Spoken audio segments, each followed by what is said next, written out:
How to increase RAM Windows 11 in PC और laptop. अगर आप अपनी विंडोज़ 11 के लैपटॉप और पीसी में रैम इंक्रीज करना चाहते हैं बगैर मनी स्पेंड किए, तो आप बहुत इजीली कर सकते हैं। इससे ऐसा तो नहीं होगा कि आपके कंप्यूटर की स्पीड बहुत ही एडवांस लेवल पर चली जाएगी, लेकिन अगर आपका लैपटॉप या पीसी काफ़ी हद तक लैगिंग करता है, अगर 2 से 4 ऐप्स ओपन कर लें, कोई प्रोग्राम ओपन कर लें, तो ये उसकी जो स्पीड है जो कम हो जाती है, उसे काफ़ी हद तक स्मूथ करने में आपकी मदद कर सकता है।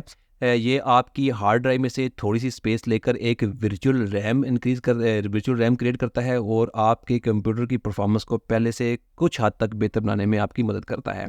तो चलिए देखते हैं कि हम इसे किस तरह से इंक्रीज़ कर सकते हैं। सबसे पहले तो आपने क्या करना है कि अपने कंप्यूटर की जो सेटिंग है वो ओपन करनी है। सेटिंग ओपन करने के बाद आपने सिस्टम में जाना है, स्क्रॉल डाउन करके आपको सबसे नीचे अबाउट वाले ऑप्शन को ओपन करना है। अबाउट को जब ओपन करेंगे तो यहाँ पर आप देख सकते हैं कि मेरे पास जो इंस्टॉल्ड रैम है वो 8 जीबी है।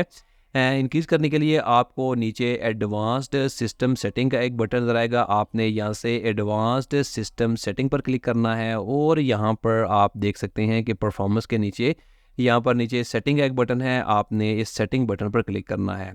जैसे ही आप यहाँ पर क्लिक करेंगे तो इसके बाद आपने दोबारा यहाँ से एडवांस में जाना है और यहाँ पर वर्चुअल मेमोरी का नीचे सेक्शन होगा और इसके साथ ही नीचे आपको चेंज का एक बटन नज़र आएगा। आपने यहाँ से चेंज बटन पर क्लिक करना है। चेंज बटन पर जब क्लिक करेंगे तो यहाँ पर ऑटोमेटिकली पर अगर चेक मार्क लगा हुआ है तो आपने इसे ख़त्म कर देना है और नीचे कस्टम साइज़ का ऑप्शन है, आपने यहाँ पर इसे सिलेक्ट करना है।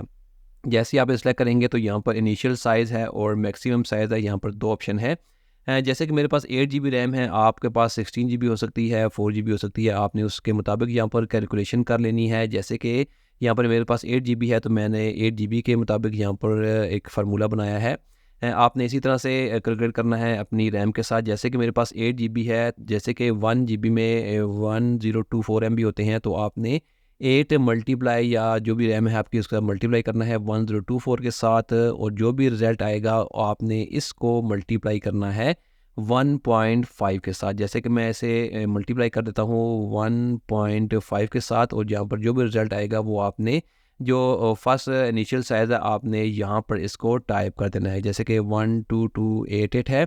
इसके बाद आपने क्या करना है कि दोबारा आपने यहाँ पर 8 देख सकते हैं 8 मल्टीप्लाई 1024 करना है, 8 मल्टीप्लाई 1024। इसके बाद जो भी रिजल्ट आएगा इसे आपने 3 के साथ मल्टीप्लाई करना है। पहले आपने 1.5 के साथ मल्टीप्लाई किया था, अब आपने 3 के साथ करना है और जो भी आपके सामने यहाँ पर रिजल्ट आएगा आपने यहाँ पर मैक्सिमम साइज़ में जाकर इसे यहाँ पर टाइप करना है। जैसे कि मैं यहाँ से 24576 टाइप करता हूँ और इसके बाद यहाँ पर पहले आपने 1.5 के साथ करना है और दूसरे नंबर पर 3 के साथ करना है। जो भी रिज़ल्ट आएगा वो आपने यहाँ पर टाइप करना है। इसके बाद यहाँ पर आपने ओके करना है। जैसे ही ओके करेंगे तो यहाँ पर ये आपको कह रहा है कि आपने अपना कंप्यूटर एक मरतबा यहाँ से रीस्टार्ट करना है और आपकी जो वर्चुअल रैम होगी वो इंक्रीज़ हो जाएगी। तो जैसे आप रीस्टार्ट करेंगे तो आपकी जो रैम होगी वो इंक्रीज़ हो जाएगी। फ़िलहाल मैं ऐसे यहाँ से क्रॉस कर देता हूँ। आपने अपने कंप्यूटर को लैपटॉप भी जो भी यूज़ करते हैं उसे आपने एक बार रीसेट करना है, ओके करना है और यहाँ से आपने इसे क्लोज़ कर देना है।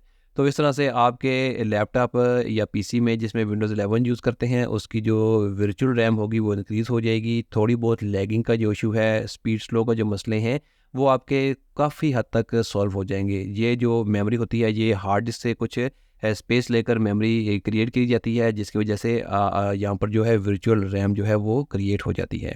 Thanks for watching this video.